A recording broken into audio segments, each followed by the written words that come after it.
Miss হবে না আপনার পছন্দের টিভি শো। দেখুন জি5 অ্যাপে একদম ফ্রি।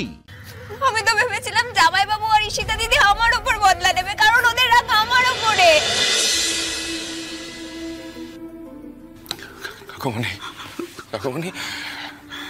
কাকুমণি, ডক্টর চিন্তা করতে বারণ করলো। ওনারা বললেন তো সব সামনে নেবেন, তুমি চিন্তা করো না একদম। শোনো শোনো শোনো কাকুমণি, আমার কথাটা শোনো। ডক্টরের কথা শুনে আমার যা মনে হলো, কমলের কিডনি ট্রান্সপ্লান্ট করতে হবে, ঠিক আছে? বুঝলে তো, কিন্তু চিন্তা কিছু নেই। ডক্টর তো বললেন, দেখো গুলি বেরিয়ে গেছে, কিডনি ট্রান্সপ্লান্ট হয়ে যাবে, ব্যবস্থা করতে হবে। আমি এক কাজ করি, আমি নবাবগঞ্জ বেরিয়ে যাচ্ছি, ঠিক আছে? ফান্ডের ব্যবস্থা করতে হবে, আর জেঠুমণিকে চালাতে হবে। তোমরা থাকো এখানে, আমি বেরোচ্ছি। অংশুদা, তুমি এখানে আছো তো? হ্যাঁ রোহিত, আমি আছি, আমি অবশ্যই আছি। তুমি সাবধানে ছো। কাকুমণি, আমি তাহলে বেরোচ্ছি। হ্যাঁ কাকুমণি, শোনো, আপাতত ডক্টর বোস, মানে ওই যে যিনি নেফ্রোলজিস্ট যিনি আসবেন, তিনি আমার মনে হয় তিনি ওই একই পরামর্শ দেবেন, কিডনি ট্রান্সপ্লান্ট করতে হবে। এবার তিনি যা যা বলবেন আমাদের স্টেপ বাই স্টেপ সেগুলো ফলো করে যেতে হবে। ওকে, সব ঠিক হয়ে যাবে। খালি আমরা যাতে কিছুতে আটকে না পড়ি সেটা আমাদের দেখতে হবে। হ্যাঁ, হয়ে যাবে, সব ঠিক হয়ে যাবে কাকুমণি। ও কাকুমণি, কিছু হবে না তো?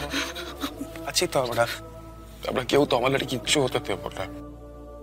তোমার একদম ভালো হয়ে যাবে। তুমি এভাবে ভেঙে পড়ো না কাকুমণি। তুমি এভাবে ভেঙে পড়লে কাকিমণির কি হবে বলো তো? কাকিমণির অবস্থা দেখেছো?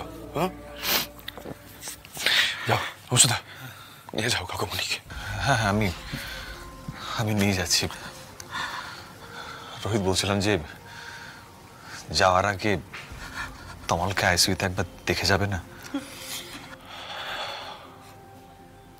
তোমরা সবাই আছো তো, যাও না। আমি বরং অন্য দিকগুলো দেখি। যাও, সাবধানে ছো। কাকুমণি আসুন, আসুন। যাও কাকুমণি, কিছু হবে না, কোনো ভয় নেই, আমি আছি তো। যাও, সব ঠিক হয়ে যাবে, আসুন। ভালো হয়ে যাবে তমাল। অংশুদা, জল খাইও কাকুমণিকে। আসলে কি বলতো, তোমাকে ওই মন থেকে বিয়ে করেছে না, তাই একটু রাগী পজিটিভ হাজবেন্ড হয়ে গেছে, চোখে হারাচ্ছে তার বউকে। আমি কিন্তু এবার সিরিয়াসলি ঘুষি মেরে দেবো তোমার।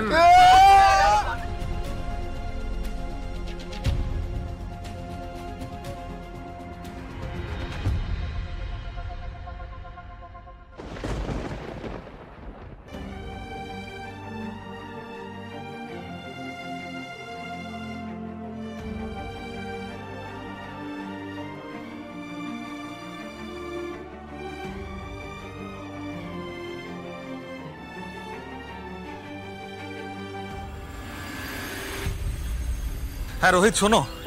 রোহিত, ডক্টর বাসুর সাথে কথা হয়েছে, উনি ট্রান্সপ্লান্ট করার কথাই বলছেন। দেখো, এখনো ডিটেলে কথা হয়নি, ডিটেলে কথা হলে আমি সবটা তোমাকে জানাচ্ছি। তবে রোহিত, এতে কোনো সন্দেহ নেই যে ট্রান্সপ্লান্টটা করতে হবে। ডোনার লাগবে, আর তাড়াতাড়ি লাগবে। ঠিক আছে, ছাড়লাম। রোহিত কি বললো? সব ডিটেল চাইলো, খোঁজ খবর করবে কোনো সুটেবল ডোনার পাওয়া যায় কিনা নবাবগঞ্জ আর তার আশেপাশে। কাকুমণি, আমাদের এবার শক্ত হতে হবে।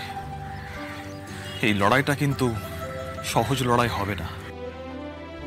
এই লড়াইটা শুরুই হতো না যদি সব সত্যিটা না জানা যেত। এসব কি বলছো কাবেরী? এখন এসব কথা কেন তুলছো? কেন তুলবো না? আমার ছেলেটা তো সুস্থ ছিল,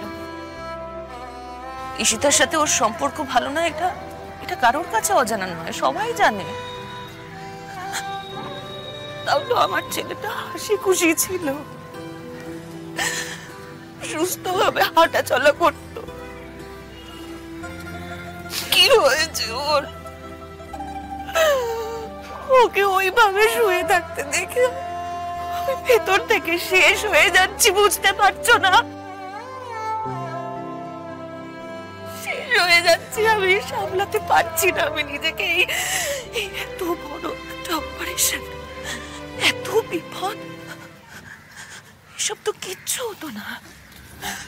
কিচ্ছু হতো না যদি সবটা আগের মতো চলতো, কিচ্ছু হতো না।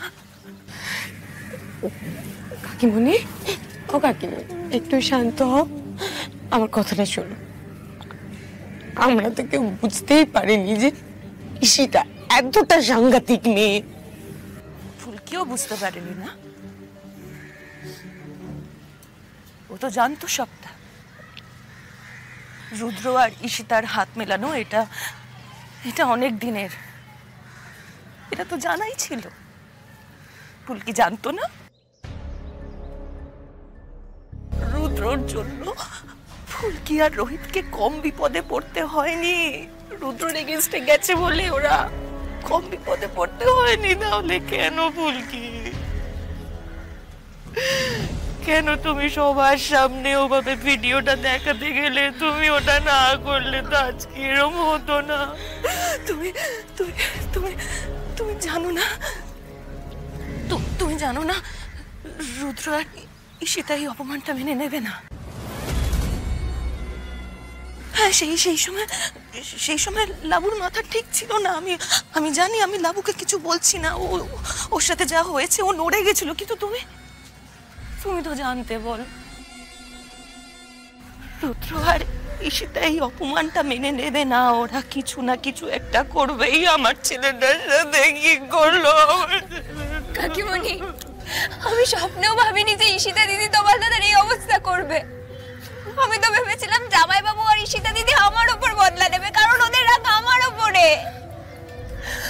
আমি যদি একটু আজ করতে পারতাম যে তোমার দাদার উপরে এত বড় একটা বিপদ আসবে, আমি কাউকে কিচ্ছু বলতাম না, কিচ্ছু না। আমি চুপ করে থাকতাম। কাকিমণি, বিশ্বাস করো তুমি আমায়। আমিও তোমার দাদাকে এই অবস্থা দেখতে পারছি না আমি।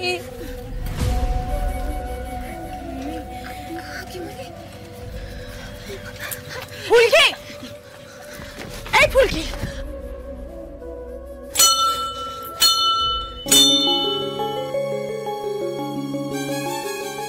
ঠাকুর, তুমি কোনো একটা উপায় বের করে দাও।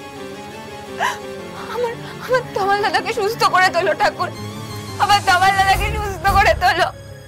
তুমি আমার প্রাণটা নিয়ে নাও, কিন্তু আমার তোমার দাদার জন্য কিচ্ছু না হয়, কিচ্ছু না হয় ঠাকুর। মেয়েটাকে এতগুলো কথা শোনালে না?